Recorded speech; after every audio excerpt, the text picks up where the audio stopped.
दक्षिण आफ्रिकेविरुद्धच्या सामन्यामध्ये 20 षटकात 304 धावांचा डोंगर उभारलाय।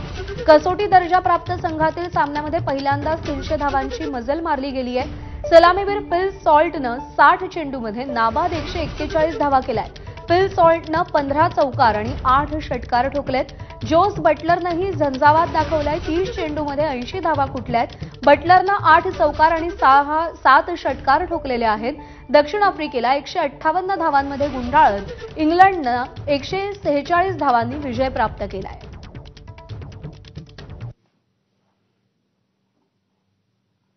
तर T20 मध्ये इंग्लंडनं भीमपराक्रम केलाय। झिम्बाब्वे विरुद्ध गॅम्बियामध्ये 344 धावा केल्या गेल्या होत्या, 4 विकेट्स गमावून। नेपाळ विरुद्ध मंगोलिया या सामन्यामध्ये 314 धावा केल्या गेल्या होत्या, 4 विकेट्स गमावून। इंग्लंड विरुद्ध दक्षिण आफ्रिका या सामन्यामध्ये 304 धावा कुठल्या गेल्या, 2 विकेट्स गमावून। तर भारत विरुद्ध बांगलादेश यामध्ये 397 धावा कुठल्या गेल्या, 6 विकेट्स गमावून। T20 मध्ये इंग्लंडनं भीमपराक्रम केलाय आणि टॉप 4 धावसंख्या आपण सध्या पाहिल्या।